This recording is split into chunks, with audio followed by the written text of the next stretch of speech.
bahwa berkata baik adalah berkata dengan bimbingan ilahi, dan diam adalah bentuk paling tinggi dari adab terhadap Allah. Kita bisa menengok perjalanan Sayyidina Abu Bakar As-Siddiq, sahabat terdekat Nabi. Beliau ahli ma'rifat sejati. Beliau dikenal sangat sedikit bicara. Bahkan disebutkan dalam beberapa riwayat, beliau sering meletakkan kerikil di mulutnya sebagai pengingat agar tidak banyak bicara. Itu bukan karena beliau bodoh, na'udzubillah, tapi karena beliau tahu betapa besar tanggung jawab dari setiap kata yang diucapkan, teman-teman. Dalam diamnya itu, justru beliau menyerap, merenung, dan memantulkan cahaya nubuwah dalam bentuk amal yang jernih, teman-teman. Demikian pula Sayyidina Ali bin Abi Thalib, pintu ilmu Nabi, yang perkataannya sedikit, tapi dalam sekali. Sangat penuh hikmah. Dalam diamnya ada samudra. Dan dalam setiap kata yang lahir yang dia ucapkan, itu terkandung ribuan makna yang tak akan habis dikaji, teman-teman.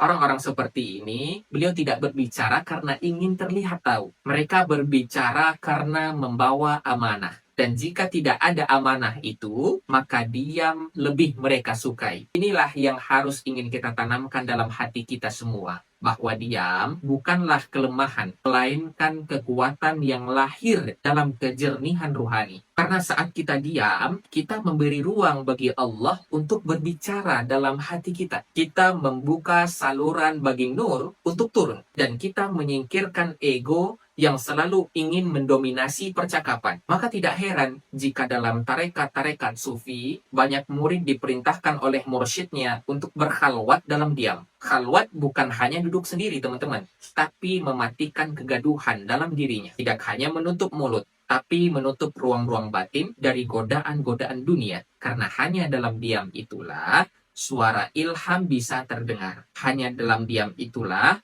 kesadaran akan hadir sepenuhnya. Dan hanya dalam diam itu, kita menyadari bahwa yang kita cari selama ini sudah ada dalam diri kita sejak awal, teman-teman. Makrifat yang sejati tidak membawa kita menjadi banyak bicara, apalagi merasa paling benar. Justru dia membawa kita kepada titik yang paling rendah, yaitu hati.